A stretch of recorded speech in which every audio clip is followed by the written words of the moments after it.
the Maximum Meathead Podcast. Once again, we are back with another episode of the Maximum Meathead Podcast. This episode, Joel and I took a bit of a road trip up to Ottawa, saw some friends, and had some good times. But as luck would have it, I forgot the memory card for the Zoom at home, so this one was recorded on my cell phone. But hopefully it sounds alright, and we had a lot of fun. Stu is an incredible strength coach, and if you don't know him, you should, so check him out at Le Quadzilla on Instagram and Kodiak Barbell. I forget if there's an underscore, but anyway, it's in there. Take a look. He's huge and awesome. Thanks a lot, Ray, Stu, the cats. If you enjoy it, let me know, let him know, let Joel know, tag us, post it, share it, do all the bullshit. And we'll see you again soon. Life experience opens you to new spectrums of perspective. Yeah. I don't think that that's better or worse. Yeah. I think it's just another kind of area, right? So... Yeah, but it's like, you know, if you fucking like level up in terms of stress and then you come back down, it's like, right. You know, Dave's a good example. Like, he got fucking shot at in Afghanistan for 10 years. Like, you know what? You come back, some guy cuts you off in traffic. Probably not that fucking bad. It's like, well, you're a dick, but that's about it. Yeah. Then you get bent out of shape over it. At least you're not getting shot at. Yeah, and like that's, as I, even last night at dinner, like I find my mind goes immediately to, was his wife in the car? Were they fighting? Was he having like... Why is he in a rush? Yeah. It's not like, well, fuck that guy, he's cut me off in traffic. It's like, well, what's he in a hurry for? Yeah. Like, what's wrong with his day? And it's like, I don't care, man. Like, he's got a rough life of his own. Like, yeah. Whatever. And I think that's the problem, right? Is like people don't give people the benefit of the doubt when it comes to shit like that. And you're like, so you got to contextualize shit, right? I say fuck off right back and get a finger. You're like, fuck you, bud. I had a great day, but I ain't gonna take your shit. Sure.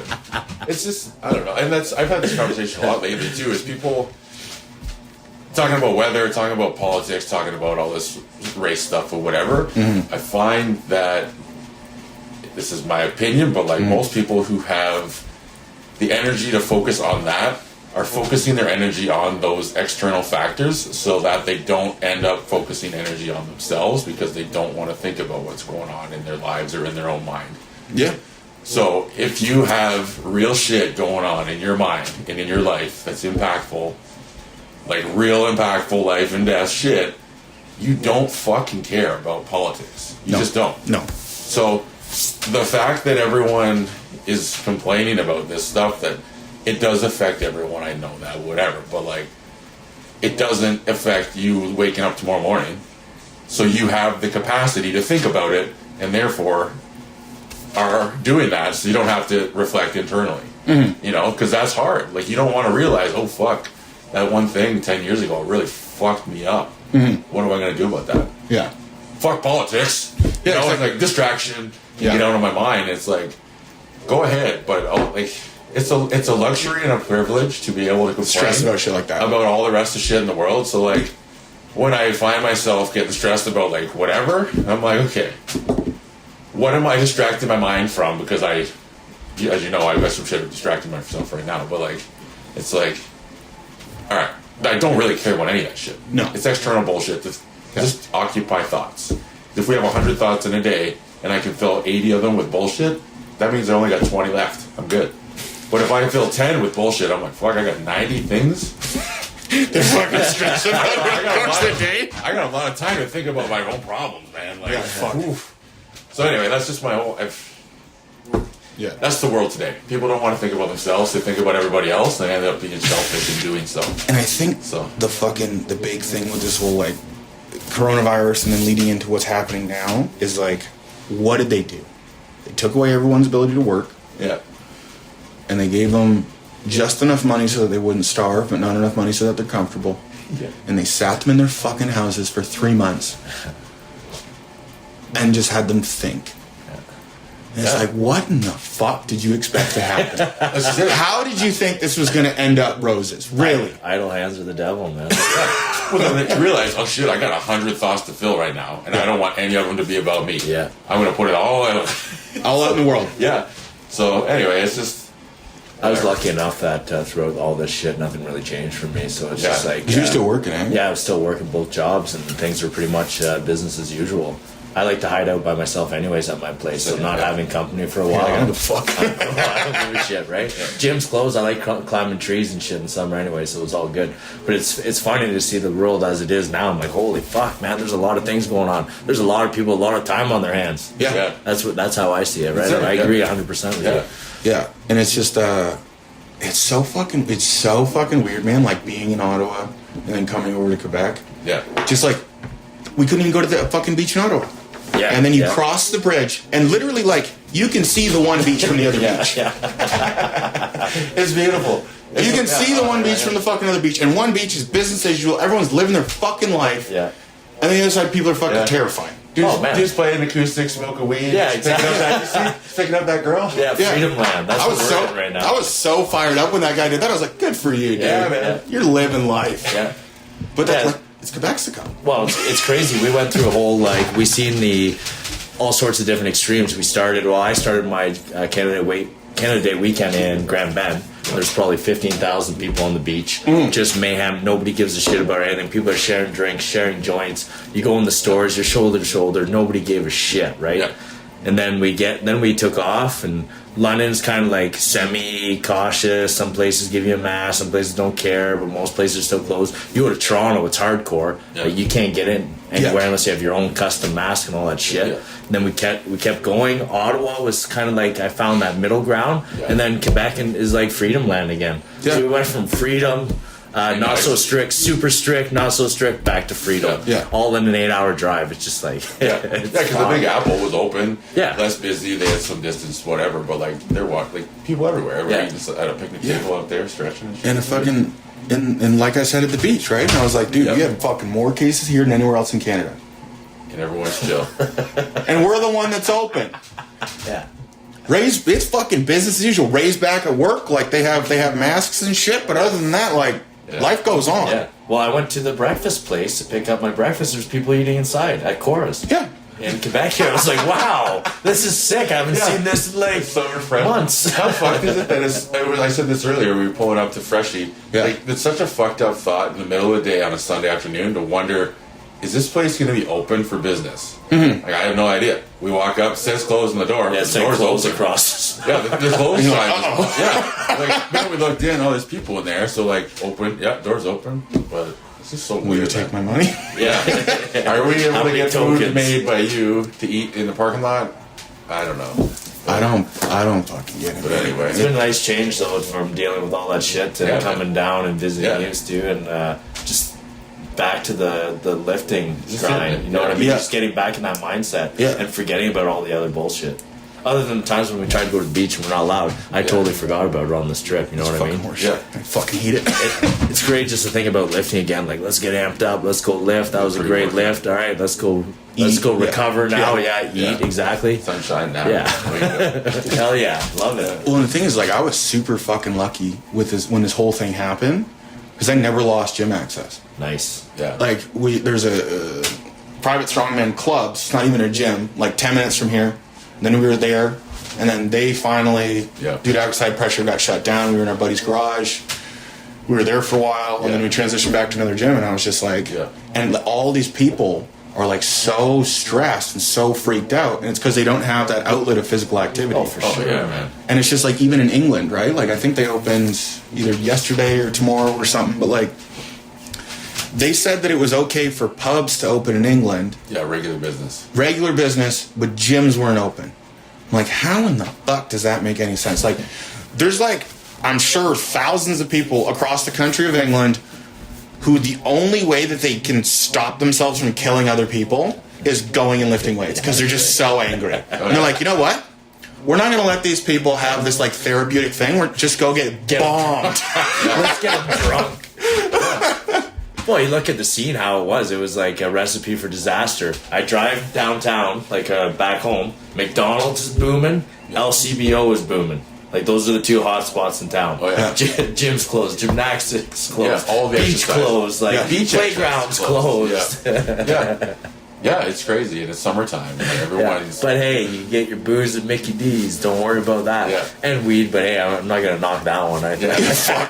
But the only thing that we know, like now we know we have all this fucking evidence. The only thing that we know that like really negatively impacted people's health outcomes was being obese. obesity. Yeah. And they took away the promoting only it. thing. They took away the only thing that was gonna fucking save your life. Yeah. You have someone who doesn't have great lung health, and like instead of letting them go for a run, have a fucking fighting chance. They're like, go eat some McDonald's, fat boy. Go What do you get think drunk. Yeah. Kids in school are going to be thinking when they pull out chapter year 2020, Yeah. right? They're like, all right, we're going to explain this one. Fucking, we thought there was a virus, everyone was dying, then it kind of wasn't a virus, and UFOs landed, nobody cared. And then there's a pedophile ring, but we decided to get rid of syrup instead. And We're not talking about like the kids reading this history book and be like, what in the fuck happened? next chapter. And like you said, the only damn thing that would probably keep people on the straight and narrow is gyms or any kind of like elements, boxing gyms or whatever it is. Yeah. And it's Physical just fucking exercise. zero tolerance for that. We're in a fucked up time. I'm glad things are turning around though. It seems like it. Yeah. Maybe just because we're in Quebec-Sico, you call Yeah. it there. Oh, where the driving, the roads are fucked. I forgot all about Oh that. yeah. Yeah. Why? What happened there? Here's what I don't get. Right? Is like, so we moved from Ontario over to Quebec. Yeah. And there's a higher tax rate in Quebec than in Ontario. So like this is the first year that I've had to file my taxes not just through Revenue Canada but through Revenue Quebec as well. Yeah. And they were like, "Oh, you owe us like fucking $3,000." And I'm so tempted to be like, "Listen, I'll give you this money, but I want like an itemized list of where this money's going." Because like the fucking roads suck, and I can't find a fucking doctor, and I don't have access to fucking anything. So it's like, I'm giving you this $3,000. Like, there's got to be a reason. This is a faithful payment. Yeah. It can't just be because I owe this money. Because you're just taking it at this point. You're not using it towards anything. No. Yeah. And Go ahead. The, The same thing I noticed last time was in Montreal. That's what it reminded me of. Is when I was driving down there, I was like, Jesus Christ, who designed this shit? Like, I love my French people, but what the fuck? Shout out French girls. Yeah. well, they have there's some stuff like their childcare's way cheaper here, right? Yeah, it's like $7 a day or something. Like dirt That's cheap. all right. And there's other stuff like that. And like if you don't live in like a metropolitan area like Gatineau or Montreal or like Quebec City or something, like it's pretty easy to get a doctor. Yeah. The moment you get downtown. Right. Yeah. And I was like, we moved here, and Ray's like, you got to get a Quebec health card. And I was like, you can go fuck yourself. I was like, I have a doctor. I have a family doctor in Ottawa. Yeah. Just cross 5 over. minutes away. I do not have access to that here, and I probably won't ever. Right. Crazy. And they're like, well, you're like, you're committing fraud. And I was like, you know what? Like, I'm paying money either way. Yeah. I should be able to fucking choose where it goes. Like, fuck off. Listen here about this fraud business. Fraud. Still waiting on that list for my 3Gs. Yeah. Yeah. Where it's all in production. Well, it's so stupid. It's so dumb. Man, the one thing I wanted to talk about, I know it's shifting gears entirely, but Yes. did you see that food app that Stu's got? I didn't see, not recently. I signed up for it when it was on a free promotion when they opened it. Yeah. And Stu said it's changing. I have a hard time keeping up with food, doing macros. I've never been able to do it well. Like for weeks before a fight, I'll tune into it, but like on a daily basis, it's super hard. Yeah. But what was the name of that app? Renaissance periodization. Renaissance periodization. You just flip through that real quick. It seems super simple, man. Yeah, it's fucking dope. So essentially all you do is like, the app just has an algorithm and it goes based off of your body weight. So you weigh yourself 2 to 3 times a week, and you either maintain, lose weight, or gain weight, and then it just plans your calories and your macros out for you. So let's say in order to gain weight, it says, all right, you want to gain 4 pounds over 12 weeks. That's X amount of surplus. We know that's X amount of calories over your maintenance. So over the course of the week, your average is going to be this much over your maintenance, and then it just breaks it down to the amount of meals you want. So you say, all right, I want 4, 5, or 6 meals. You pick 5, and it says, all right, like your first 4 meals are going to be, I don't know, 50 grams of protein, 50 grams of carbohydrates, and like 15 grams of fat. And then your 4th meal is always your biggest one because it's before bed. Last meal is always your biggest one because it's before bed. So that'll be a little bit more. And then based on the input into the app, so let's say like, someone like you typically has a faster metabolism, you might start losing a bunch of weight. Let's say you drop 3-4 pounds and you're like, well, fuck. the app is going to realize that and start giving you more food. Boost it up. Yeah, so it auto regulates. Yeah. Based on weigh-in checks. Yeah, exactly. Okay. And so it's always going to add like the protein for whatever reason stays constant. I think it's like one of their diet principles, but like the fats and the carbohydrates, they'll go up. Like at the end of I was trying and failing miserably to gain weight. I ended up losing 8 pounds.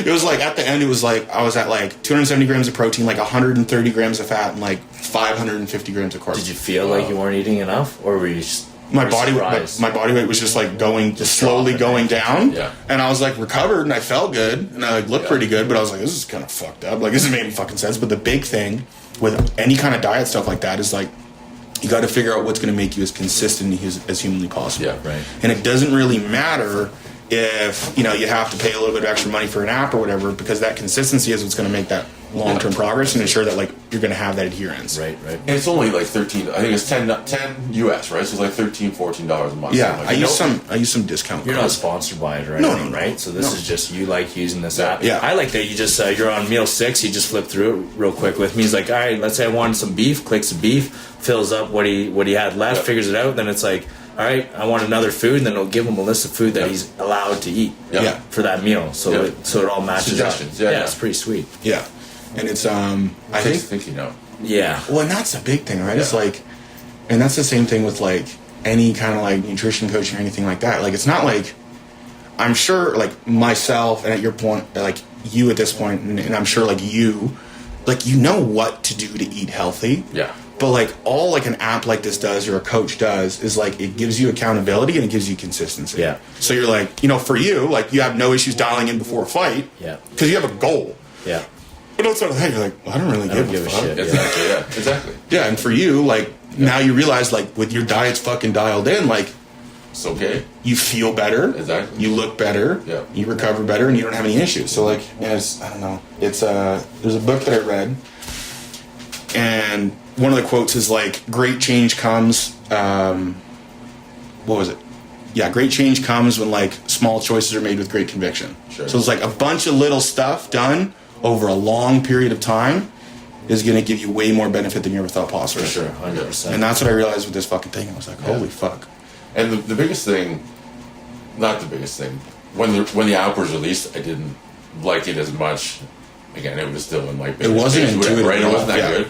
But like the reason I would prefer a coach over an app myself is because it's the confidence level. So like I've been doing nutrition for myself and then working with other people for years and years too. But like I'm still uncertain because my body is odd. Yeah. And so if all right, I'm going to do this for 2 weeks and see what happens. Yeah. And then 3 days in, something fucking weird happens, and I'm like, oh shit! And I second guess everything. What do I do? And I'm like, I don't know what I should, like. Do I retract and start over? Do I stay going? But like with a coach, so with Paul now, it's like check in. He's like, we're staying the course. Sick, done. No second thought, no stress. Yeah. But like, and then next check in is like still the same thing, and then it's his problem. Yeah. And then do this, done. No stress, carry on. Yeah. So with an app, I didn't like that it's not as into like it's not a person to be like you can only think about you have it. a unique you have a unique situation where I don't trust a computer because I don't trust. That's totally reasonable, right? So, yeah. But that's outside of that. I think it's amazing. Like it's super helpful. Like you said, the food selection. Plus all your that computer in your hand's not all jacked and strong. Well, that's it. When you have a coach, right? it's You're like on your cell phone or a big jacked dude that looks. Yeah, that's right. Probably that's that the guy. part, right? I'd like to look like him, not my fucking iPhone. So. And you're both doing nutrition under Paul. Is that correct? So I used the app. I worked with Paul for a long time, and then I just started back up with Paul. You started back up with Paul. Yeah. Again, that was the biggest because I was doing my own for the last really 3 years almost. Yeah. And it's just like I'm staying the course. I'm doing okay. I'm not seeing progress. I'm not going down. My weight's okay. My body's okay. Yeah. But like I'm sick of just treading water. If I can potentially get progress. Yeah. So I want more conviction in my small decisions. And I'd like someone else to be the convictor. Yeah, that's fucking. That's totally reasonable. I'm like, hands off, thank you. But that's it's night and day difference. Yeah, for sure. Well, I think that's a with people, they don't realize that no progress, like that's not maintenance. Like you're getting worse. I had a coach that told me that. He's like, if you stay the same and everyone else gets better, you've gotten worse relative to everyone else. And he's like, So, like, you should be progressing or getting better at something. You can't just be fucking treading water. Yeah. Right. And I think people lose sight of that fact, and, like, they have too much pride when it comes to stuff like that, and they won't just, like... For me, it's easier if I don't think about it, because then it's like, all right, I'm just going to go in and do what they tell me, and then if it doesn't work, then I can just yell at them. Yeah. Yes. Because it's not my fault, because I did what I was told to do. So here's the thought. What's your thought then? Because I agree with you. However, in some situations, I think that treading water is progress, because in some situations, particularly when you're feeling overwhelmed, Yeah. treading water is better than negative progress. Right? Yeah. So it's like, if I can hang on to this, Yeah. then it's still better than fucking falling off the tank, right? And that's a good point, right? Because, like, you have to think about progress not in just, like...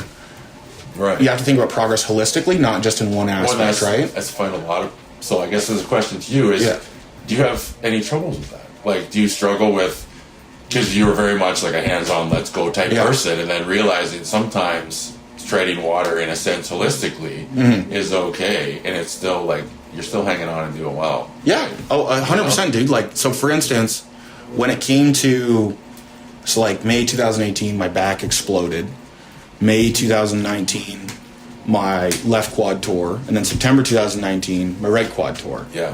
In that whole time period between May 2018 and now, with regards to training, like I would make the argument that I've been treading water. Like, unless, you know, like discounting the last 3 months because I've been healthy enough to push, and then that's different. But like, I've been treading water. But what it allowed me to do was, because I didn't have the same focus on training, because I couldn't have the same focus on training because I was fucked up. Yeah. We were able to buy this house. I was able to get more online clients. I was able to, like, achieve a degree of, like, financial independence that I had not before. And so it's like I made progress somewhere else. I just didn't make it in the gym. Absolutely. And I still made some progress in the gym. It just wasn't to the degree that I wanted. It's not a strength curve gain so much as it's like a baseline, improvement health-wise. Yeah, and so many people, there's a guy that Ray and I knows, and he had taken time off. He's a bodybuilder, and he had taken time off because of COVID, right? Like, he didn't have access to a gym because everything was shut down, and it was really fucking hard on him. Like, he's like, fuck, you know, he's like not happy with how he looks, like all this shit. Yeah. And I was talking to Ray about it, and I was like, you need to have fucking more in your life Something. than just that. Yeah. Because what if that gets taken away? I know. Then you're fucked. You're actually serious fucked. injury, serious health problem. Yeah. That could happen any day. Yeah. Yep. And it's just so many people, like, they think that you have to have that, like, dialed in mentality where it's like, this is all I fucking care about. I would fucking die for this. And it's like, that's pretty fucking dumb, man. Because unless you're going to be like the fucking world's best, then maybe you can start having that conversation. Yeah. Most people won't be. So maybe live your life a little bit more realistically. Yeah.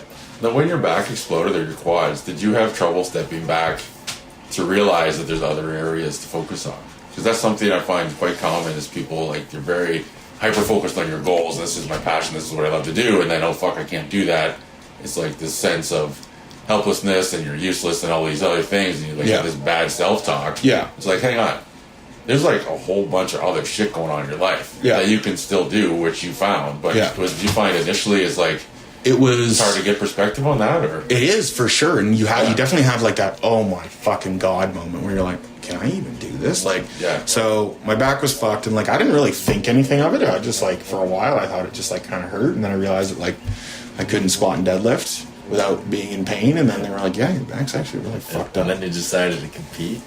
Oh yeah, it was so dumb, so stupid. Yeah, like blow my back up 3 weeks out, and then I just do it anyways. But then after that, like, I got really lucky because it was summer, and so, like, and I wasn't working a ton, so we were able to, like, go on trips and do fun shit.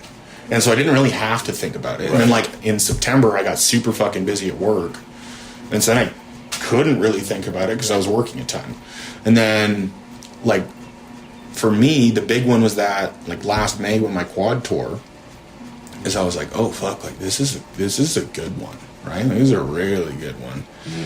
And then over the course of the summer, like, there was a couple of meets, and I was like, okay, like, well, I can't really, like, push like I want to in training, so, like, take that same energy that I have for training, I'll just put it in my clients. Yeah. And then what I realized from that is, like, there was that EPC meet like last July, And I was like, this is super fucking fun. Like, I was there for like, 9 or 10 hours, maybe 11. And I had a bunch of guys competing, and they all did well. And like, I had the same sense of like elation and happiness from watching them compete. Guys you've trained? Yeah. Okay. Yeah, guys I've coached. Like, I had the same sense of like happiness from like watching the guys that I coach do well that I would have from like doing well. And I was like, oh shit, like maybe there's something to this. Like, there's probably a reason why people just coach. Yeah. Yeah. And then not just because the people that can't do coach. Yeah. And then well, there's that too, because at the point I couldn't do it. And so then the second one tore in September, and I was like, well, fuck, dude, like maybe I don't have this. Yeah. You know what I mean? Like, this is the third time. Like, my body's just not staying together. And like, I had my little freak out, had my little cry, and then after that, I had these like really awful feelings, right? And I was like, why do I fucking just feel so shitty? And so, like, a good friend of ours, she's a registered psychotherapist. Oh, awesome. And so she started doing this stuff called cognitive behavioral therapy with me. It's awesome. Yes. And it's super fucking cool, because she was like, because for me up to that point, so much of like my identity had been built around being like a guy who like lifted and was strong and jacked, right? And so there's like 3 tenets to cognitive behavioral therapy, and I'm going to try not to fuck it up. It's like automatic thoughts, which is like your reaction. So like, if I say something to you, the first thought that comes into your head is your automatic thought. And then below that you have like rules, and then which determine your automatic thoughts. And then below that you would have like governing beliefs, or like core beliefs, right? So it's like, if you said to me like, you can't lift anymore, and it's like, my automatic thought is, oh man, I'm gonna be a bitch. And then the rule below that is, don't be a bitch. And then like the governing belief below that is like, if I don't lift weights, then I'm a bitch. That's what that means, yeah. But then the cool thing about cognitive behavioral therapy is that you just work backwards through that, and then you just figure out a time when that wasn't the case. So for me, when I was playing football and when I was playing rugby, I only worked out like maybe once or twice a week in season, because you're all fucked up from practice. Yeah, exactly. And then she's like, okay, so like you have this other time where you weren't lifting and you weren't a bitch. And she's like, so would you say that like your underlying or your governing belief like is wrong? And then you sit there and you're like, well, yeah. No. Like, yeah. Like you have a point. Yeah, right. Yeah. And then like once you have that kind of perspective shift, you're like, okay, well, like if I get back to it, that's cool. And if not, I'll figure something else out. Yeah. And it just makes it way fucking easier to digest. Yeah. That's cool. It's really neat. I wonder how bad it would be though in the end if you're like, no, there wasn't a time. Yeah. You know what I mean? Oh man, and that's one of those, and I think where it's, you've never felt good until you did it, and I think that's because I don't know what you would do with that happening. I think that's more common than you think, though. Yeah, I think so too. Especially people, some people, like, I've been fortunate. My family life has always been good, close to my parents and my siblings. But like, if you didn't have that growing up, like, that's very common, first of all. But like, if you can't think of a time where your life was actually like good, or like you had a lot of positive memories somewhat consecutively, like, fuck, I don't know. Stuck in a rut. Yeah. Then you just got to develop something new. If you don't have it in the past, you got to develop something. And it's new. easy for me to say, but like then I find, well, then I'll just apply my keep going strategy, where it's like, I don't know what's gonna happen, but I can't just fucking sit in bed all day, because I'll just die. So Yeah. I just gotta keep doing shit until I figure it out. Well, and that's the thing. It's just like, my dad always told me is like, whatever you are, like, be a good one. Yeah, sure. And like, like I've failed and fucked up at plenty of stuff. Yeah. And like I tried my hardest and it just like didn't work out. And then you start to come to realize you're like, oh, it's not really that big a deal if you fucking fail. I gave it a shot.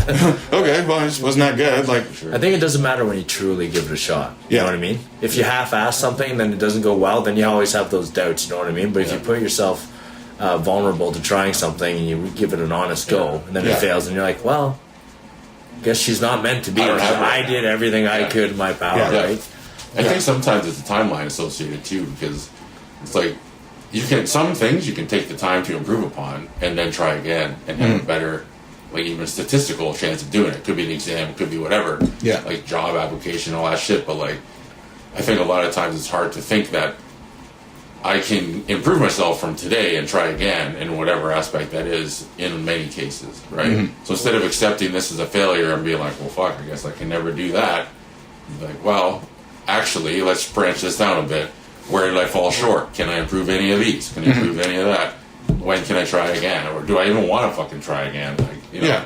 But I think that's a step that so many people don't take as well. It's tough to Dude, like, step back. even think about like Thursday when I had to squat.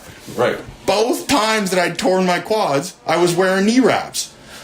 And I had fucking concocted this bullshit narrative in my head, and I was like, fuck, like, the knee wraps are why my fucking quads exploded. Definitely the wraps. It's the fucking knee wraps. Like, it's not anything that I'm doing, because I'm perfect. I couldn't possibly have fucked up. It's the fucking knee wraps, like, the knee wraps are on my quads torn.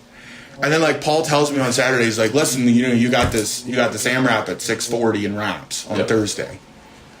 Dude, I didn't fucking sleep all week. I didn't eat. I was so fucking anxious because, like, all I'm thinking all week is, like, Quad breakers are going back on. my fucking quads are going to tear again. I'm like, maybe it's going to be both this time. Like, this is fucking bullshit. And then I, like, finished the set, and then, like, they were both still attached. And I was like, I was just being a fucking pussy. Dude, I have that with deadlift to a degree. Yeah. It's just, like, anytime I go deadlift, I just picture all my back injuries I've had. I'm like, oh man, is today going to be the day it comes back? You know what I mean? Yeah. It's always been. It's usually something I do prior, Yeah. like wrestling or something. Yeah. And then I'll go deadlift and I'll hurt myself. It's always And that's what fucks it up. funny, man. Because it is. It's like, I think the last time I did it with you was a long time ago, but like the day before, you fucking rolled for like 3 hours. And you're like, I tweaked my back, and then I'm like, I'm gonna do some deadlifts. So like, fuck it, I'll do a few. I'm like, yes, you just finished saying yesterday. I got this. Oh fuck! My back.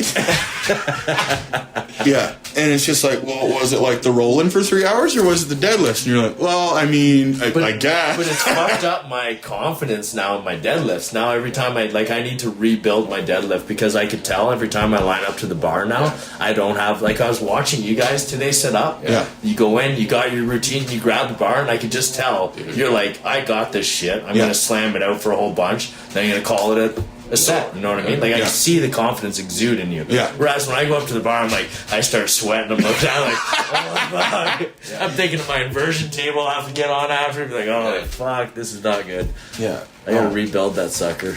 Oh man, and the big thing is just like, it's not. I've come to realize the backs are actually pretty resilient. Yeah, right. And it's just like, well, even we were talking on Friday. You're like, I could probably fucking deadlift 405 right now. Absolutely, yeah. And it's just, I have the confidence to do that right now. Yeah. If I warmed up, absolutely. Yeah, 100%. Which is so fun. What, deadlift 4? Yeah. That's wild. Yeah. Because that confidence counts for like 99% anything. Uh-huh. And it's funny too, because in football, like I remember I had a special teams coach, and I was like, I didn't really know how to play special teams when I first started playing special teams, because I only ever played offense or defense. And I was like, what do you mean I just like run down the field and tackle someone? I was like, that seems really fucking simple. There's got to be more to it than this. Sure. Yeah. And he's like, no, dude, just go fuck somebody up. And I was like, well, I don't know. And like, we were playing some team, and I got fucking lit up. Yeah. And I came off, and I was like, dude, I got fucked up. Like, what do I do? And he's like, dude, I told you to go fuck someone up. And he's like, and you were being a pussy, and you didn't go fuck somebody up. You got fucked up. So you got fucked up. And I was like, so how do I fix that? And he's like, I've never been fucked up on my way to go fuck someone else up. And I was like, okay. And then after that, I had no problem. I like that saying. I like that saying. Yeah. I've caught on to a few. You didn't say it, but one of your buddies did earlier. It's not gay, it's just a dominance thing. There's a good couple take-homes from this weekend. Good one. Well, dude, and on the inside of one of my football championship rings, on the inside it says, be the hammer, not the nail. Yeah. I'm like, that's the best fucking allegory there for you go. life ever. Yeah. There you go. He's like, just fucking send it. At some point, like, whether or not you have the confidence, you're like, well, if it's gonna fucking tear, it's gonna fucking tear, so let's go. Just give her. I can't not live my fucking life. Oh, I know, man. That's the thing. But that's our breed, right? Not everyone has that mentality. It's hard to not think of that too, because you just think it's in everyone, but it's not. It's not at all. Especially yourself training people, right? You probably see it. And it's because I think everyone has the capacity to get there. Yeah. But it was some people, like, it's so far from their nature that you really have to nurture it, right? And it's scary. Oh, dude, it's when you terrifying. go into it, like, to do something with conviction that requires yourself to get revved up to a level you don't usually allow yourself to go. Yeah. You don't know how to get out necessarily sometimes. So it's like, Yeah. I don't know about this. It's very, it's like me with water, you know? Mm. Like, I don't know about this. It seems like a bad idea. Like, same with me getting mad. Like, I don't want to get mad because that just seems like a bad thing. Yeah. To happen to everyone else around me. You know? But no one's winning out of this. yeah, it's training, getting in that mindset. It's not fucking easy. It's not fun. No. And it's to the point now where I just like don't tell my clients if I get injured. I'm just like, I gotta take a couple days off. And they're like, why? I'm like, that's not feel so good. Yeah. And then I'll come back and I'll be limping. They'll be like, what happened? You're like, hemorrhoids. Because I'm not gonna be like, I'm not going to tell some 50-year-old woman who I'm trying to convince to do a goblet squat. And I'm like, yeah, you know, I was doing squats just like that. And my fucking leg exploded. I'm built like a shit brick house. She's like a 100-pound frail woman and you busted yourself, right? She's so scared. Oh my God, I can't do that. And like, I got hemorrhoids. That should be one of the rules of the gym, man. When you're in the gym, you shouldn't be able to talk about your injuries unless it's like really makes a difference for that second right there. People shouldn't talk about their injuries because as soon as one person talks about it, it gets the person beside them thinking about their injuries they're going through, and it's a huge. I remember Muscle Beach, Pete Brown. I was at Adrenaline, and I forget I said something. I was like, "Oh, my back's tight," and he looked at me. He's like, "You know what? No one gives a fuck if your back's tight. You shut the fuck up and just get back on the mat, or don't say anything and leave." I'm like, "Oh, okay." And then when he seen it, I was shocked, and I was like, I think we get along good. And then when he seen it, I was just like taking off but from it. He's like, the reason I say this is because every time you complain, someone else thinks about why they're hurting, why they should take a break, whatever, and it's a bad vibe, man. Oh, yeah, so it's either suck it up, get in there, or shut the fuck up and leave. Yeah, just say I'm out and go. And I remember that to this day, like clear as day, and that's how it should be in the gym. Like when you guys were slamming weights there, no one was complaining about their little pains, and I guarantee you all have them. Mm-hmm. Not little pains, like big pains. Yeah. Super sore pains. Yeah. Well, dude, I remember that RPS meet that we did in 2016. Mm-hmm. Dude, I remember I was watching like the first couple of flights because I was in the last flight. Yeah. What's a flight? It's so in a powerlifting meet you have different like groupings of people that'll go at a different time of day based on like weight class and like their opening squat attempt and stuff like that, right? So big boys last, or yeah. Okay. And so like the heaviest guys are typically their heavier weight class are typically at the end of the day, and then like in the afternoon session you'll have like the medium sized guys and then like the little guys and then like the women will go in the morning. And I remember I was watching the flight before mine, which I think was yours and Mike's. Yeah, I was at the start of that flight. I think. And mine. Yeah. Dude, you and Mike were in the same flight? Yeah. Yeah. Oh, okay. Yeah, so that meet, Mike, Stu, and I, we all competed, and Paul. Yeah. All competed that day. Oh, that's sick. Yeah, dude. That's nice. what that meet was fucking. Gang. Yeah. That's awesome. Absolutely. Yeah. But dude, anyway. and I saw like fucking 4 people get buckled in a row on squats. I was like, I'm just gonna stop watching this. I was like, because it's freaking me out. No doubt. Yeah, there was literally a dude who unracked and then just fell forward. Like it was, it was like his body. He just lost all voluntary control of his body and just fell forward into the pins. And they were like, "Oh fuck, get him!" Yeah, he had wraps on everything. That was a no joke weight. It was like, I don't know, 6 something, I think, on the bar. What happened to the guy? I have no idea. He was fine. He was fine? Yeah. He walked out the front of the rack, which, you know, it was not an ideal situation, but nobody was hurt. It was like, what the fuck? Yeah. Okay, we're just gonna carry on. Yeah, that's gotta play with your head. I wouldn't want to see that either. Oh, dude. Especially injuries, man. Those are the worst. Those are the worst. Like, did I ever tell you what happened when Justin tore his bicep? I don't know. So we're at this meet, and it's EPC finals in 2017. It's in Ottawa. Oh, that's the one I missed. Yeah, and that was the same one that Paul tore his quad at. Yes. Yeah. And so I'm already on like, I had done bench only. So I was like, I had spotted people on squats. I went and warmed up for bench. I did my bench, did terribly because I cut way too much weight. And then they're like, hey, like, can you spot for deadlifts too? And I was like, well, yeah, like, sure, whatever, I don't care. And our buddy Justin, he like pulls his like opener or second attempt, and he goes, oh fuck, and he like falls back into me. And so like I cradle him to the ground, and we're like caressing each other, and he's like, oh, my fucking bicep. And I was like, no buddy, I was like, you just pulled it, you'll be fine. And he moved his hand, and it was all up in his armpit. And I was like, oh. Oh! It's fucked. I was like, oh God. He like put his hand back over it because it started making him nauseous. And I was like, oh, don't, just keep your hand there. No, look, it's fine. No, it's fine. It's just a flesh wound. Just a bit of flesh wound. Dude, that's like at fights we're in the back room. Everyone, like a lot of people think when you're in the back room, you got all the space with your team and you're holding mitts and you got like all your trainers usually crammed into the shittiest little locker room. Yeah. And you got to have just enough space to train before your fight. And the guy that's fighting next is waiting for you to get out of the way so he can start warming up, right? Yeah. So it's a tight space. And then if you're later on in the card, which I'm usually like midway or so or near the end, I've had the one I was right at the end. At the Canada versus USA. And dude, you sit back there in the locker room and you're waiting and trying to stay calm, and then you're getting some guys carried out back, like fucked up, faces all fucked up, they're sitting there, they're putting ice on themselves, they're shivering because they just got knocked out. You're like, okay, next guy gets rolled in and the EMS takes them. You're like, alright, cool, fuck. I'm just gonna ignore all this shit and hope I put that kind of pain on my opponent, but like that's a mind trip all to itself. Oh, if I had a choice, I'd be totally away from it. Oh, 100%. So would you be too? Before Yeah, I would just like go warm up by myself in some fucking other room. Yeah. Because it's so much, and the big thing too is you have, well, on the day of a powerlifting meet, however someone is normally, they're just going to be heightened on that day. It's like the day of a fight, I guess, right? It's like if someone's naturally anxious, they're going to be more anxious. Yeah. If they're naturally aggressive, they're going to be more aggressive. And so you have all these competing personalities in the warm-up room.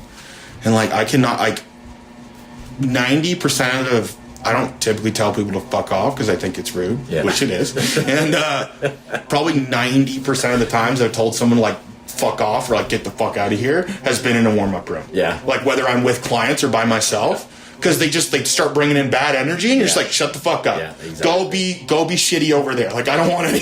Yeah. Fucking right, man. Yeah, you're like, I don't want to deal with Well, this. the thing is, like, let's just back up a little bit. How you're a big human. Yeah. So what are your kind of stats at? We're at you're what 6'1", and you're 2. like 2'6". I was 263 this morning. Sure. Yeah, and I've been as high as 280. Yeah, and you're a squat bench dead. So Max reps or max weight. Yeah. So right now I have no idea where my maxes are because I haven't competed in 2 years. What's some of your peaks though? So I've squatted 716 in sleeves. So that was 2 years ago. I've benched like 430. I've floor pressed 455. And then I've deadlifted. Most I've done in a meet was 716, but that's when my back was fucked. And I pulled 675 for 5 as well. And I pulled 740 for 3 off of blocks. What did you just do the other day for squats? Squatted 640 for 8, yeah. 640 for 8. Yeah. So just for an idea, like when you're in a warm-up room, it's like, get the fuck out of here. Yeah. You're not just like some fucking little pencil neck. Oh, no. Like, I mean, You look. I think you look like what a power lifter should look like, man. You got a good build. You're like fucking huge, but your muscle bellies are all filled out. You know what I mean? Like some power lifters look sloppy, but you look like a fucking hard ass big guy, man. You know what I mean? Like everything's just bulging out, muscle bound. Watch you walk down the beach and just people were looking at you guys going to the water, and you can tell everyone's like, "What the fuck?" Well, the best compliment I can get is someone will be like, "Oh, like why are you so big?" Like I was in my hometown, and we go to breakfast, and it's just like shitty little diner. The food's awful, but it's the only place to eat. Hometown stuff. And we go up to the cash, and the lady's like, "Why do you look like this?" And I was like, well, "That's rude." What? And then she's like, "Why do you look the way that you look? Like, what do you do?" Yeah. And I was like, "Well, like I do powerlifting." She's like, "I thought those are all fat guys." And I was like, "That's the nicest thing anyone's ever said to me." Perfect. Yeah, Like, perfect. I don't look like a powerlifter? That's great. Thank you. This made my day. For years, you're the closest thing to a human juggernaut. Like And it's because you're right, because you play football and rugby. Yeah. And you're just a big. It has to do with that too, man. Like your roots of that, just being a human fucking torpedo, dude. And that's the best part about contact sports. You just get to fuck people up, Exactly. and you get to know that like And that was the hard It's thing the best for me. part for the big guys like you. Yeah. Oh man. For the little guys trying to run away from you, man, it sucks. Yeah, just for the heads up, Joel also played high school rugby, Yeah. so That's fucking a hilarious. little bit of a different contrast there. Yeah, I got fucked up, man. There's actually a guy I remember going against a guy that looked like you, obviously not your size, but we were in grade 12 last year of high school. He had a full beard. He was jacked as fuck, no neck. And I remember when I was trying to run past him, he didn't try to take my legs out or nothing. He choke slammed me. He grabbed me by my neck and choke slammed me to the ground. I just remember laying there, I had no air, and I'm just like, that was good. That was good. Like, you fucking got me. Wow. You got me. So, how did you get into sports then? Like, what's your background? So- you're a coach now. Yeah, so I had started playing football when I was really young, like minor and stuff, and then In the States or in Canada? in Canada. Yeah, so when we moved back to Canada, I started playing football, and then, which is funny because it's usually the opposite. Yeah, right. That's what I figured. And then came into high school, I was like super undersized. I was like super tiny, and like my dad's nickname for me is still Shorty because like and I always had a big mouth, Right. but I was never built properly. So he's like, "You're gonna get the shit kicked out of you, kid. Like, you need to stop talking shit to these people." Because of like grade 9, I think I was like 5'3", 5'4", Really? like 150 pounds. You had a big spurt. Yeah, and then by grade 10, I was like 190 pounds, like 5'10", and then by the time I graduated, I was like 6'1", like 230, and but yeah, so I played football throughout high school, and then I got on with a really really good club football team in Scarborough called the Scarborough Thunder, and like they've sent compared to any other team that competes in that league, they've sent more people to like Division 1A football, more people to the CFL, and more people to the NFL than like all the other teams combined. Really? Wow, yeah. You know, there's like 16 teams in the league. They themselves have sent more people than everyone else combined. And There'd be animals around that area, man. oh, monsters. Yeah. And for sure. and so they're all just like massive jacked dudes. And so then I played there, and then I came back to high school the following season, and I was like, you guys are really shitty. Wow. Like all these like shitty, slow, fat, white farm kids, and I was like, you guys are terrible at football. And So you dealt with extreme athleticism. yeah, you dealt with like an actual football player, and then came to university, and then played football in university. Had been recruited to U Ottawa and like a couple other schools. Came to U Ottawa because I liked the city, and I had a buddy from high school that was playing for the football team as well. So I was like, all right, well, I know someone. Yeah. So I show up, and we had this coach who was like one of the weirdest people I've ever met in my entire life. And he had been hired like a month before the season, and he just like doesn't know what he's doing. And he has this team who's a perennial playoff team, usually, you know, end of the season, you know, 5-3 record, maybe 6-2, like a good football team. Yeah. And he somehow gets this good football team to go like 1-7. Sweet. So he gets fucking fired at the end of the season. And then the coach that they bring in is not only an incredible football coach, but he's an absolute hard ass for academics. So like if your shit's not on lock, like he is jumping down your throat. Right. And he was like, you're fucking up, kid. Like you suck at school. Yeah. And I was like, oh, like it's hard. And he's like, you're not dumb. He's like, you're just fucking lazy. You should just stop being fucking lazy. Yeah. And then, yeah, a bunch of shitty stuff happened in the second semester, and I was like, I was too stressed, and I was like, I can't play football. So I went home for that summer, and like I kept training, like I was training for a sport, and like I had started playing sevens with my friends, like Wednesday nights, like rugby sevens. And I was like, dude, like this is fun. Like I get to run people over just like in football. And they give me the ball all the time, which is not like football. I was like, this is sick. And I was like, what do you mean you just give me the ball all the time? Here we go. And so I like emailed the coach for U Ottawa rugby team, and I was like, hey, like, you know, I played football at U Ottawa, here's where I'm at. And he's like, okay. He's like, you're on the team, come to practice, you know, third week of August. And it was still a club team at the time, and like, no one's big at all. And I was like, not only are they not big, they're like non-athletic, and they're not particularly good at rugby either. And I'm like, you know, what the fuck is this? I was like, you guys are really fucking bad. And then like, it turns out that all of the people that were 1 athletic, 2 good at rugby, and like 3 worked out, they just don't come to the first week of training camp. They're just lazy. And so all these like random good rugby players came out of the woodwork like 2 days before the first game, and I've been like, I've been slumming it with like the B squad guys.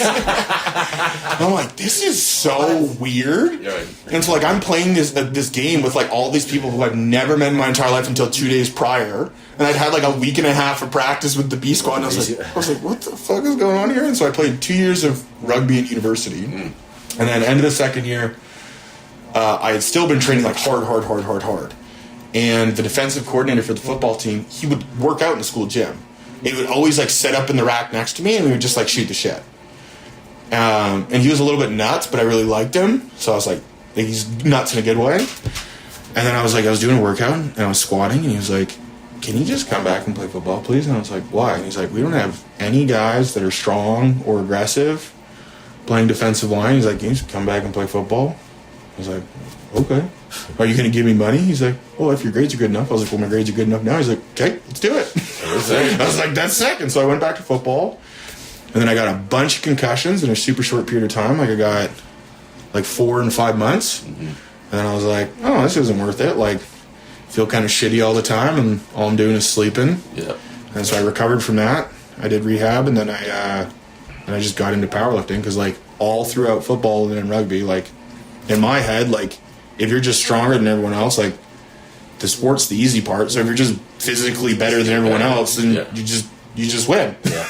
Right. Yeah. And so that's all I did was I was just like, okay, well, like I've trained super hard for all this time, and now I'm way stronger than anyone I know. So like maybe I should get into a sport where the only thing you do is be strong. Be strong. You're not the strongest guy in the room anymore. Yeah. And then here we are. And so now I'm like, nice. Yeah, and I've been there for June 2016 was my first meet, so a little over 4 years. Yeah, it's crazy. Yeah, it's nuts. That meet was a big day, man. It's funny how like 4 years later it's still all coming out. Like it's just connecting more and more dots all the time. It's cool. And I'll go back, and it's funny, right? Because you can go back on Facebook and you look at old pictures. Yeah. And it'll be like, this day 4 years ago. Yeah. And I remember in June, like the day of that meet, like I go back and you know, like my buddy had uploaded like a photo album, and I'm going back and I'm looking in the background, and I'm like, I know all of these people. Right. Like, I had no idea who any of them were at the time. At the time, That's just it. You got all these people. There's like what, like I don't know, 50 people in this picture that all competed that day. And like I don't remember all their names to tag them on Instagram, but I'm like, this whole thing would be tagged.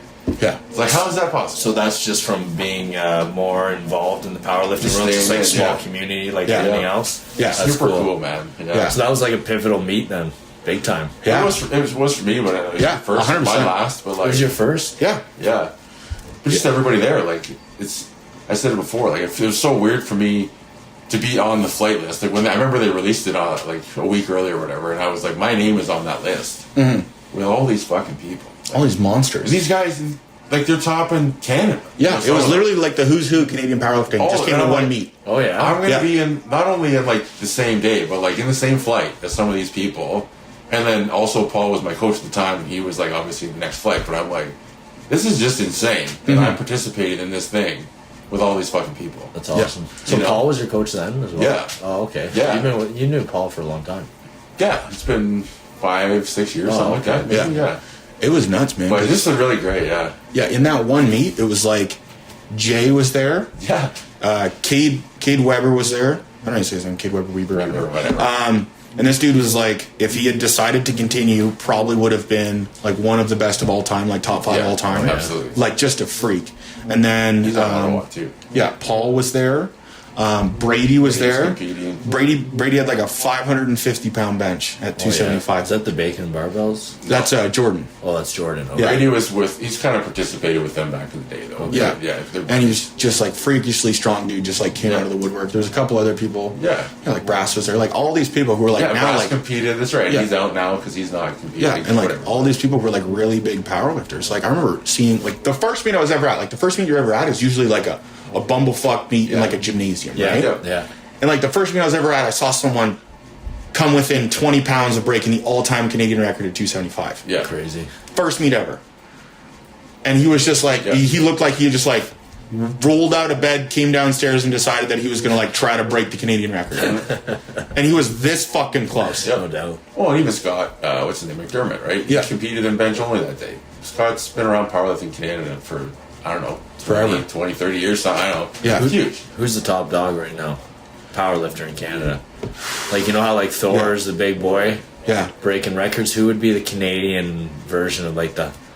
There's a One of the there's a couple strongest there's a couple of Canadians. guys. So I would say it's like there's a guy out of I think he's from Grand Prairie. His name's Dane Dillon, Okay. and he's like so he's competed at 308 and 275, and like he's totaled like near 2200 in sleeves. Totals. Yeah. Okay, so what sleeves? I heard you say Yeah, that. so before. when you compete in powerlifting, there's a couple of things you can do. So you can go bare knees, which is like very rare. You can go like knee sleeves, which will maybe give you, if you get some real tight ones, like 15, 25 pounds. They're like those black one piece. Like neoprene. Yeah, neoprene things you slide on. And then you got knee wraps, which can give you damn near like 100 pounds. Really? From wraps? Oh, I've yeah. obviously You can use them, never right? used wraps properly. No. Yeah. No, it's like when you wrap them properly, like you can't feel your leg below the knee Below that wrap. spot, yeah, it's that. And then you just like sit down, and then up until like the halfway mark, it's not even you, it's the wrap, and then before you know it, you're at the top again. You're like, what the fuck?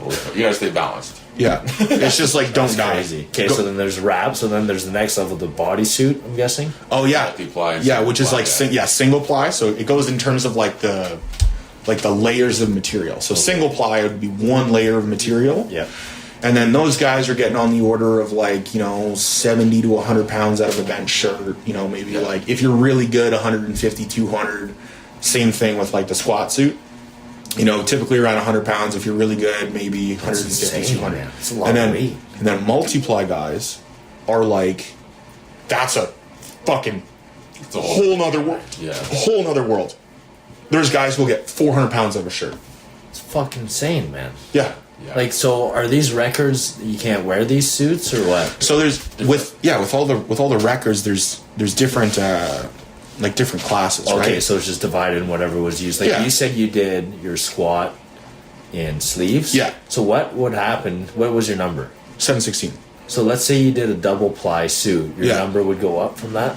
Well, here's the thing, right? And that's where it becomes really, really interesting, right? Because you have like these raw lifters and always talk shit about multiply, and then like Yeah. multiply is like, well, you guys are pussies. You don't want to put enough weight on your back, like all kinds of dumb shit back and forth. But the thing is, like, they're just two different sports, Right.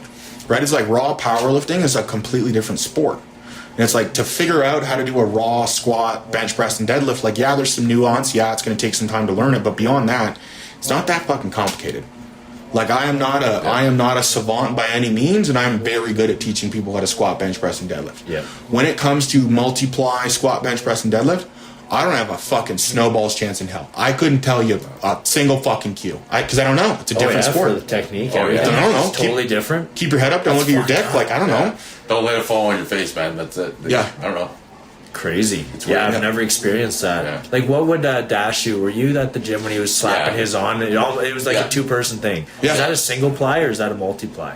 I don't know. I would assume it's a single ply, but I don't know for sure. Like, Yeah, this single was ply is a- usually real tight. Dude, it was a chore for this Yeah. guy to get it Yeah. on. Yeah. Like a Yeah. two-man ordeal, two strong men. It was Yeah. an Inzer, I think it was an Inzer single ply suit, but I'm Yeah. not 100% yet. And it's just like there's not really any like parallels or comparison between the sports because they're like so different. Right, so- and I tell people that they're different sports. They are. So which one would you lean towards? You say Raw. you're raw then? Yeah, raw powerlifting. Yeah. And that's like, in sleeves or in wraps, and it's like raw with wraps, but it's still just raw. Yeah. I feel like that's the route I would want to go. Yeah. The suit seems fucked up. It's not really a thing. Like it's very niche market now within the lifting community to be a any Multiply. ply. It And has to be Yeah. an ego thing, though. Like, what else? I Or is mean, it I always view it from the perspective of, because I've had a couple of friends get into like single and multiply, and like a good buddy of mine, his name's Seth. I mean, he squatted 700 pounds at 19 years old, holy shit, raw. Yeah. raw in fucking knee sleeves, Wow, no drugs, nothing. 700 pounds, 19 years old. holy shit. At some point, it seems Where like do with you a throw person like that, like you're just a little bit fucking better at this than everyone else. And so for him, he's like, well, listen, like I'm already, the best in Canada right now. So why don't I slap on this fucking super suit and see what I can do? And then he squatted, 1,000 pounds at 22 years old. Holy. And then he squatted 1,100 pounds at 25. So where's this guy now? He lives in Florida. He's going to chiropractic college in Florida. Is he still lifting? Yeah. Oh, yeah. Still He's a still stud? current. Yeah, Yep. and his training partner is the best raw powerlifter in the world in sleeves and in wraps. Huh. Strongest person in history. Well, that's perfect to learn from. Right? Yeah. Looks like he's heading that way too. I mean, Well, that's those the thing, numbers are yeah. ridiculous. Yeah. And This is a buddy of yours? Yeah. Seth? yeah, I think most people don't. Obviously, it depends on where you start on the runway in life, right? So as you said, he's just fucking better than most people at that thing. yeah, But for someone like you or I, like Joel, we're not ever going to get to the point of needing to put on a suit in order to stop or to keep progressing. To elevate our game. Yeah, because it's like we have a long fucking Yeah. runway, man. I have a lot of squatting to do to get to 700. Right, Yeah. exactly. Before I need shit. So it's like, So funny how subjective it is too, because like when I lift in my small town garage, everyone thinks I'm strong, Yeah. and then when we all worked out together, I was like, "Fuck, I am not strong at all." Like I can hold my own for like my size and all that, but there's just like there's different breeds. Like, you guys know a lot of you are strong people first off, but you know a lot of strong motherfuckers, yeah. man. Well, and the thing Like, is, it's a whole different world. do you remember I showed you that picture of my buddy when he was at the Arnold with Larry Wheels? Yeah. It's like, you know, Nick is now, I Hey, think. was that him, the gym? Yeah. guy? Oh, okay, Yeah. okay. And so they are, like, he's one of the top 220 pound lifters in Canada right now. He's like, I think he's like, you know, 8th or 7th or something. He's pretty high up there. Like, he's very good. Really? And you see him, and you see him in person. He's a pretty thick guy, pretty muscular. Yeah. And then you see how fucking tiny he looks compared to Larry Wheels. True. And then you Larry think, Wheels 300 pounds now, though. and then you think, right? And you're like, all right, well, this guy is one of the best in Canada, and then this guy is one of the best in the world. And it's that next step. it's like you to Stu. Yeah, exactly, That's right? the step, right? Like, It's I like- feel strong, then Stu walks just like, all right, there's another fucking notch on this dial. But that's the thing, right? Like, Yeah. Jesus. And I think it's and something I had talked to somebody a long time ago about was that the best are going to be the best regardless of what they do, right? Oh, so yeah. if the fucking super suits never came along, we never had single ply, we never had multiply, they're still going to be the strongest people in the world. Yeah. Because they're just fucking built different, right? And it's like I've told this story before, but there was kids that I played football with in Scarborough who were 6'2" and 255 pounds at 16 years old, and they still had abs. Crazy, man. That's I'm sorry, You're different. but like, you're a different person. That's a different kind of human being than me. Yeah. Even if I train super hard, Yeah. I'm never going to be that at 16 years old. Yeah, No. And it's just like, but that's the people at the highest levels of every sport. For sure. And it's really funny, right? Because like people like, they try to force it, right? And it's like, you probably knew like pretty early on in fighting, you're like, you know what? I'm not fucking Muhammad Ali. Yeah. You're like, I'm good. Yeah. And I like it. And I find fulfillment in it, but I'm not fucking Muhammad Ali. That's right, yeah. And it's just so frustrating too, right? Because you have people and they try to force it. And they say, okay, well, you know, like, I'm not strong raw, so I'm going to get into single ply. Oh, well, I didn't expect what I wanted in single, you know, I didn't get what I wanted in single ply, so I'm going to go into multiply. And then you have this whole group of guys, none of who is strong, but they all just like talk each other up and they just like work out and multiply. And you're like, to what end? Like, why? Yeah, why? Why just be normal? Like, just lift weights. Like, stop trying to be like, it's like the hipsters of lifting weights. Yeah, that's it must be a weird thing in the powerlifting world. I don't know. I find it weird not being in the powerlifting world. Like if someone, let's say, squats 200 pounds and I see them throwing on one of these special suits, I'd be like, I don't know, man. Yeah. Like that don't look right. Yeah. Right. I don't know the powerlifting world, but that looks fucked up. Yeah, it's like you didn't get there. No, It's just like you're the odd one out. Because in my head, like when I had first gotten into lifting weights, people who did that kind of stuff were all, and because it's confirmation bias from the internet. Yeah. They're all insanely strong, right? These guys have like 1,000 pound benches, 1,100 pound benches. Yeah. You know, they're squatting 1,300 pounds. I'm like, well, like that's what you got to do. insane, you know, if you're going to do in multiply, like that's what you got to do. Yeah. And then you see this guy, you see these guys and they squat 550 pounds of multiply, and you know that they're getting 250 pounds out of the suit, and you're like, why? Why are you doing that? Yeah. But then the question then is, too, like, what's the difference? You know? Yeah. If you find fulfillment, it's like, you know what, I'd like to do something a little unique. This is a little fucking dying out, per se, arguably. Yeah. But, like, I just want to try it out and just see what happens. Like, all right, maybe you like the pain, maybe you like getting fucking bruised knees and fucking armpit. Like, Yeah. you know, I just like fucking myself up, and then my buddies like doing it too. So, But what other sport has that? It's not like you go play basketball with these spring fucking shoes on. Yeah. That makes you jump 3 feet sure. high. You know what I mean? Like, Or like, at one point, it's like just do whatever makes you happy, man. I agree with you, but what other sport has something like that? It doesn't. Legit, it doesn't. And I think they made moon boots though back when we were kids. Remember those? You can't fucking dunk shit with those. You dunk your face on the floor. You can hardly walk with those bitches, man.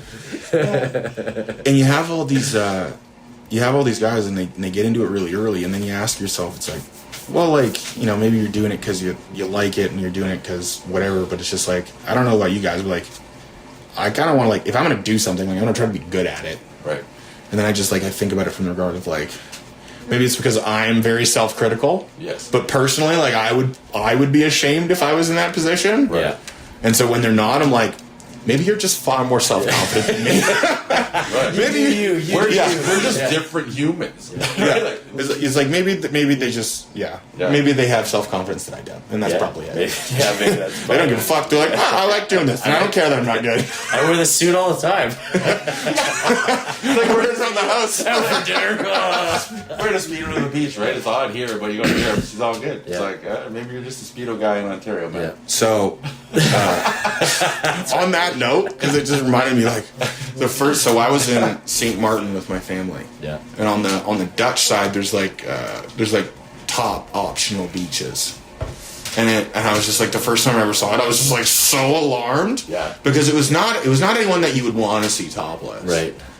It was like women between the ages of like 50 and 75. Yeah, don't give a fuck. And you're like, oh, I don't know how much I appreciate these topless beaches. And then you're just like, I don't want to be here anymore. Can we go to the pool? That's how you grow up real quick. It's like, you gotta learn to appreciate that. I can't. There's a time and place where I'll appreciate that. That's right. That's not and that's not now. That's not now. It's when it's the only option. Oh, fuck. Oh, man.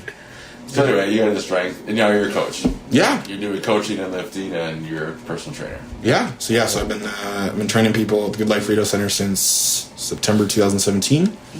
And then it was funny, right? Because like for probably a year before I graduated school, people were like, what are you going to do when you graduate? Because I have a bullshit degree. They're like, what are you going to do when you graduate? What are you going to do when you graduate? And you're like, I don't know. Probably get some bullshit personal training done. I don't fucking know. And the first job I applied for after I graduate was like the personal training job of their life. And it was the first interview I had. And then I got the job and I was like, well, I guess that worked out. It's like the first time in my life where what I've said was going to happen happened. I planted that seed early and it fucking grew. Yeah. Dude, I know a lot of, like, I don't want to talk shit about Good Life, and don't take this the wrong way. Yeah. But I know a lot of Good Life trainers, and I hope you're on a different level of, like, is there like level 1 advanced trainer? Okay, because you seem to know way too much to be just a Good Life trainer, man. Yeah. Well, and then and that's the thing is like in the region that we're in, like Ottawa, like I've gotten into education of other trainers, and then there's also as an addendum to that, like I train a lot of the people that I work with, right? Like both in person and online.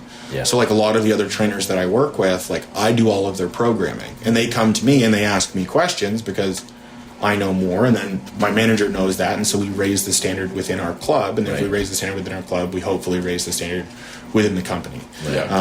And that was a big thing that changed probably in the last year and a half within Good Life, is like they really tried to like double down on quality of service and like the quality of the trainer, because like for a long time it was, you know, like fat dudes who didn't really know what they were doing, and they were taking someone's $55 an hour and just making them do jumping jacks in the fucking corner and blow a whistle at them. Yeah, that's right. And it's thankfully kind of turned the corner, and there's definitely a new era. That's good. That's good. They're looking into that and appreciating what they have. Like, like, I mean, you have way too much knowledge to be like a level 1 normal personal trainer compared relative to the ones I've met. You know what I mean? They're usually like, they just got the basics, and they can bring an old lady and make them sweat. You know what I mean? Like, it's all good. It's just, you seem like what you said, you train the trainer. That makes sense to me. Yeah. Like that I could see more. Yeah. And it's literally, even since the day, like pretty much since the day I met you. Like I remember you sent me the Compendulum of Your Knowledge, I think is what it was called. Compendium, it was like all my ebooks. All the ebooks. Yeah. And there's like, that was probably 2016. But like, what's this, like 60 strength training and conditioning and sport athleticism. It was like pages of ebooks that are all like, I don't know, 200 to fucking 400 pages long. Yeah. What about He was like, this is where I get all my information Yeah, from. you've read them? Yeah. Stu, like, this is like impression number one, young Stu. I'm like, fuck me. This guy is on another level of learning. Like, Yeah. Because he's the- just absorbing dedicated. knowledge from everywhere. Yeah. And then he's also working with, like, at the time and still, but with Paul too. I'm like, Yeah. this guy, he's a sponge. Yeah. You know? And And then then- he's also a fucking juggernaut. Well, and the funny thing is the reason why that happened is I was like, because before I started lifting weights, like I was like super skinny. Like I started lifting weights when I was like 160 pounds. Like start of high school style? Is that when you Like started? grade 11 is when I started lifting weights. Oh, really? Yeah, I started late, and I was like 160 pounds, and I was like, fuck, like I'm not very big. Like Yeah. I obviously like I don't have like for whatever reason, you know, there's like other kids that are way more jacked than me, and like I obviously don't have like the best genetics, so like I got to figure out like the best way to do this. And so I've always been obsessed with like the best way to do something because I want to be efficient with my time. Right. And so like I found like the best program, or what I thought to be the best program at the time, and then like in 5 months I gained 45 pounds. And I was like, this is sick. Like, This works. okay, Check mark success. yeah. But then it's just like if you do something, like if you start with like a hypothesis and you're like, if I find the best program, then I'll get better results. And then you're proven right the first time you ever do something, that's very hard to forget. So then you're like moving forward, you're like, well shit, like maybe I can just always just like keep looking for the best stuff, like always keep looking how to get ahead. And like, and then when I actually saw people who were like really gifted, I was like, well, I'm not fucking him, so I obviously need to just train better than all of them. And then that just continued. Yeah. And it's really, really important. I think that's something that a lot of people are missing. It's just like, you gotta really fucking want it. Or you hire someone that knows their shit. Either or. You got to really want it, and you got to realize that you don't know it all, and you need to, Yeah. get Yeah. better, right? Yeah. That's where a lot of people fail. I think they just get too closed off. Yeah. Yeah, Like I you think read your it. ego gets ahead of you, and Yeah. you don't want to be humbled by those around you, or have someone else like call you out and be like, "Look, you're wrong, or you're doing this fucking Your shit's all fucked up. shitty. So do it better." Yeah. You're like, wow. It's like, no, it's just like that guy at the club. Your back hurts, shut your fucking mouth. Yeah, Or or leave. it's like if you suck at it, you suck at it. It's okay. I'm not saying you're a bad person, but fucking get better. Yeah, You know, you can't. If you think you're good all the time, you're never gonna have any motivation to improve. yeah. So like, guess what? You're not good. Well, and then and that's always been what I've found has been like the funnest part of personal training, right? It's like you have these people that come in, they're all like standoffish, right? Yes. I'm like, well, how do you justify charging what you charge? I'm like, well, because like I've been doing this for 14 years. And they're like, well, like, we'll see, right? And they're always like fucking super sour, like, we'll see. Yeah. And then we go down to the floor, and then like they'll do a squat or something, and I'll be like, well, you did this wrong, this wrong, this wrong, and this wrong. Like, try doing this. Like, oh my god, my back doesn't hurt. Like, well, yeah, like Buy-in. it shouldn't hurt. Yeah. Like, it's a normal movement. It shouldn't hurt when you squat. Yeah. And they're like, oh, okay. And then I always tell them, I'm like, okay, like you think about it. I was like, you've had back pain when you squat for the last 4 years. And I was like, it took me 5 minutes to figure that out. And I was like, imagine what I can do within an hour. Yeah. And then compound that 2 to 3 times a week for a year. And then they're like, oh. That's true. Hard to put a tag on that, right? Yeah, and then they're like, oh shit, and it's there's some people that I've trained where, and that's why I don't think I'll ever stop training general population clients, because there's some people that I've trained where it's like, you like we were talking about before, you have someone who's been fat or overweight their entire life, and like they've had a tough go of it. If you get that person not fat for the first time in their memory, Oh yeah. think about what that does to their their right. emotional state, right? Yeah. You've literally given them their life back. It's a breakdown. Yeah. Like Yeah. you can't put words to it. Yeah. You mentioned before too about someone like they have the strength to stand. Yeah. Right. And then you get them functioning and able to walk and sit and like get out of bed. It's like, I don't care. And then you're squatting a plate. It's like squatting the plate is the bolt. Like nobody gives a fuck about that. But the fact is now you can get in and out of your car. Yeah. You can get out of bed in the morning. You can fucking go for a walk around the block. Yeah. Like that's your whole life. This is a squat. Bonus, whatever. Nobody gives a shit. But that's awesome to be able to give that person just like quality of life and like confidence, right? The confidence is priceless. Yeah. Well, and like you guys probably both see it more, is sometimes you become way more than a trainer. You know what I mean? Oh, because you 100%. showed them this other life. Yeah. Now they're feeling good, blah, blah, blah. Now they attach you to this new life. Like, I am me now because of this person. And I've had a couple clients now where I'm like, way more than I thought I was to them. Right. And it would all come out once we'd start like kind of separating. Then they'd have anxiety, like, okay, you brought me here now. I'm like, all right, well, you got your goals now. You know what to do. You're on the right track. Good for you. And then it's like, now they connect you to that good time. They think without you, they're gonna fail, right? So then you become like a big fucking part of their world. And I didn't expect that when I was personal training. It got to the point where they're like calling me and they're texting me, and at first I was like, why the fuck is this happening? But then you realize you're a huge part of their life now. Yeah. You know, you gave them life again. And you're like to them, you're like their best friend, right? Yeah. So would you say it's probably safe, like, with your clients then, I'm assuming because you're also a mentor of a sense, but you also have a mentor, would you say, like, you try to instill that with them along the way so you're not as attached to the outcome as you could potentially be? So it's like, this isn't because of me, this is because now you're learning to do this on your own eventually, and phase me the fuck out. Yeah, and so and that's something that I had like a really hard time with when I first started at Good Life, right? Because Good Life has this model where they're like renewals. Attention, And at first I just like I couldn't figure it out. And then my manager explained it to me. He's like, listen, like, he's like, I'm not saying don't get them to their goals and get them where they want to be and just keep them on the hook and like, addicted and shitty. He's like, I'm saying get them to where they want to be, and then because they have the extra money and because they like you and because they enjoy, like all of the aspects of personal training, they stick around. He's like, not a single one of my clients still needs me, but I still have all of them. Yeah. Because it's just easier. Yeah. And and like when I had that paradigm shift where I was like, well, fuck, like, you just like, you do a home run with every single client. And then at the end of, the year, the 18 months or whatever, you're like, all right, see ya. And then if they want to continue, then you have that conversation with them.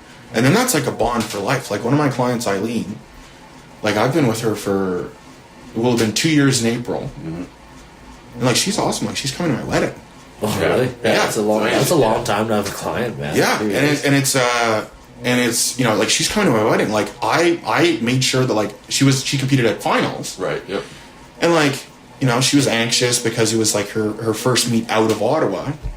And I was driving down morning of, and I like emailed the meet director and I was like, listen, like, can she just weigh in morning of instead of the night before? And he's like, yeah, just get here before 7:30. So we got up at 5 o'clock in the morning, picked her up at 5:30, drove down to Kingston. But it's like, for people that have like put that trust in you, the least that you can do is reciprocate that. And I think that's when like a lot of personal trainers get like a really shitty rap, right? Because like they get to that point where they've developed all this relationship with someone. Yeah. And then instead of being like, you know what, like, I like this person, like, just don't be a fucking asshole about it. They're like, oh, fuck them. And you're like, well, dude, come on. Like, that's a person with like thoughts and feelings and emotions too. And you're just like, essentially, like, it's almost like a breakup, right? You're just like throwing away everything that you guys went over. Breakup, man. Yeah. That's exactly how it seemed to me when I first started trying to dwindle clients away, because I was starting to get too busy. I was like, listen, we had this time frame, but now it's time you do your thing. I helped you, guided you. Now I gotta do mine. And it was exactly like a breakup, man. It was like, first it was like a few messages a day, like, hey, how's your day? It's been,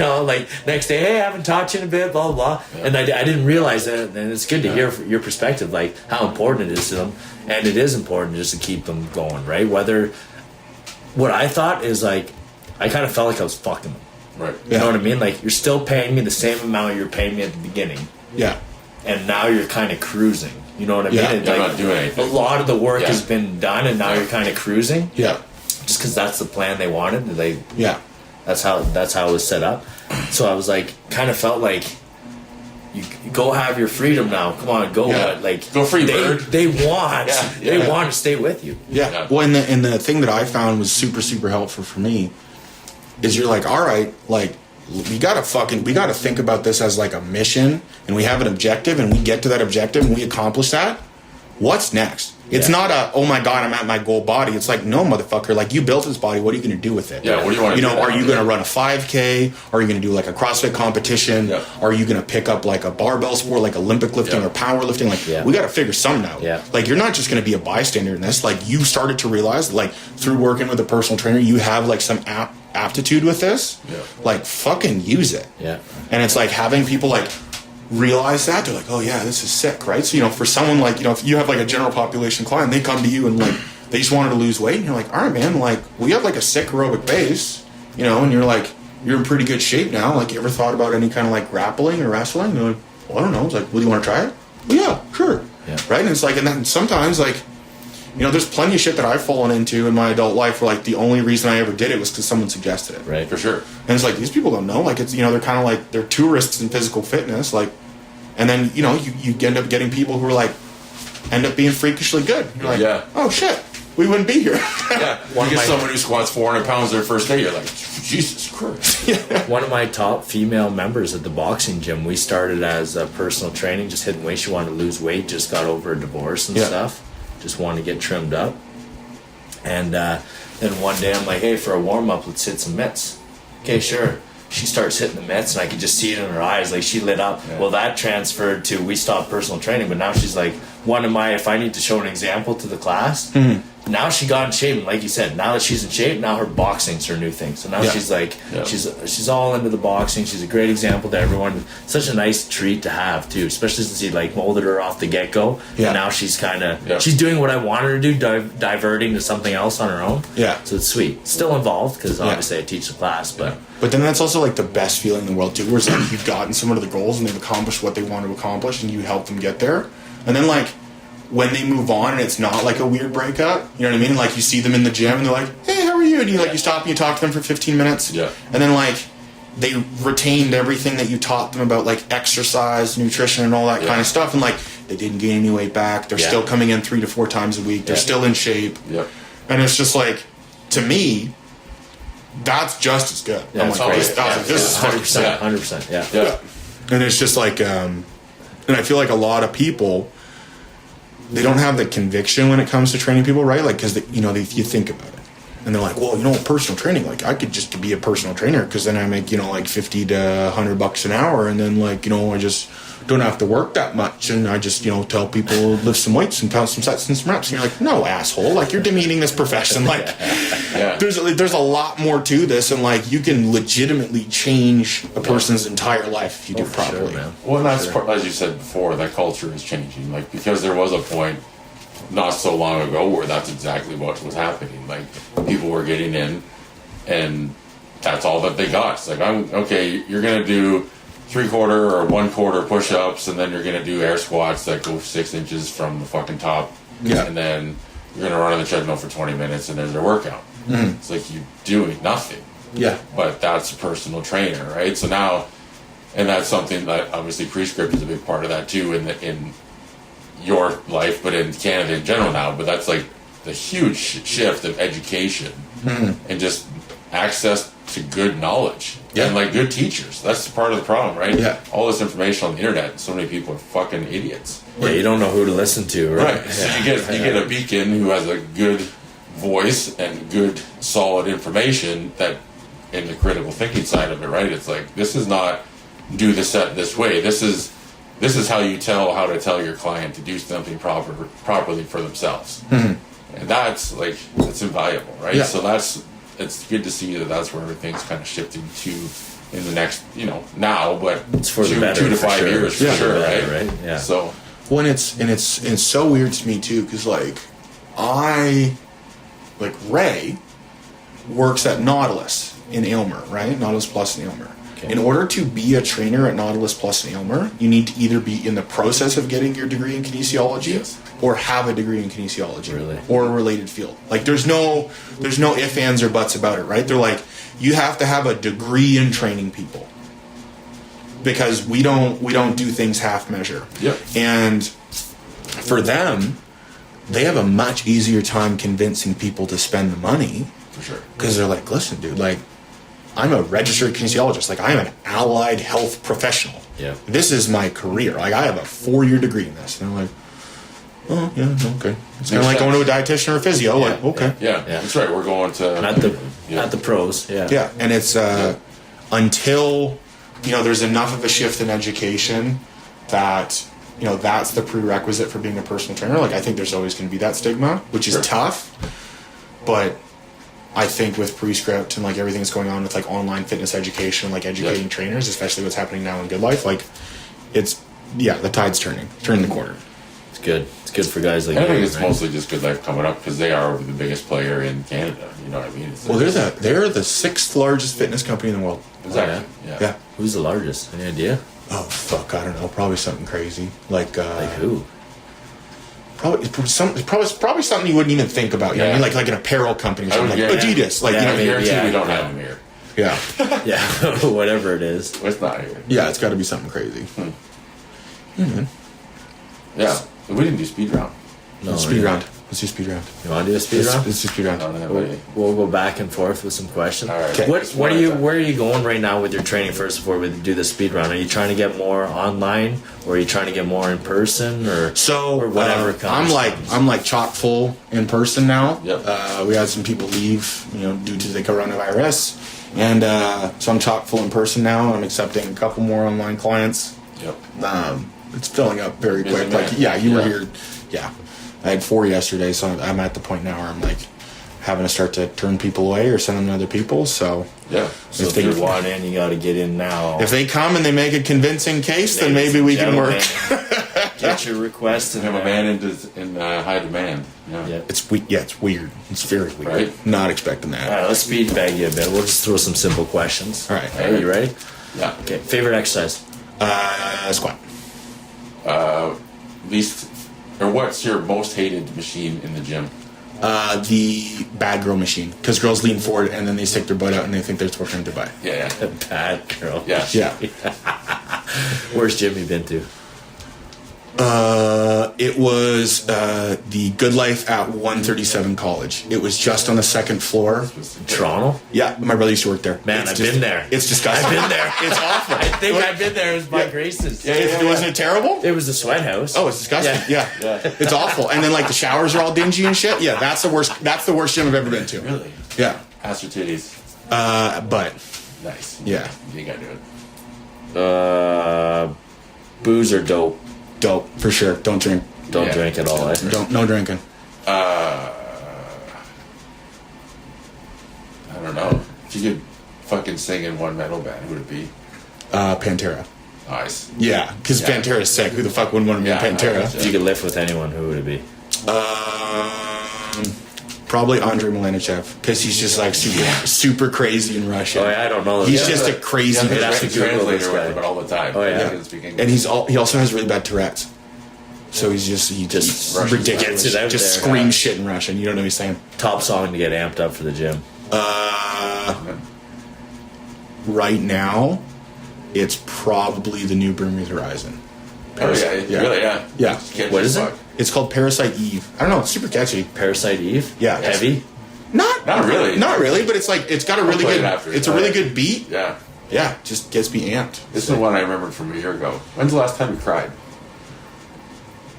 Thursday when I finished my squats. Good. Because I was so emotionally charged because I was all fucked up. Because it's the first time in Yeah. whatever 14 months that I was Yeah. able to complete a set of squat and wraps and not Okay. explode. Yeah, I guess And then I Awesome. unwrapped my knees and I was like all out of breath, trying not to have a heart attack. And then I was like, oh, I gotta go to the bathroom. And I went to the bathroom and had a little cry. Yeah, nice. Cheers to happy are always the Yeah. best, man. And I was like, holy fuck, I did it.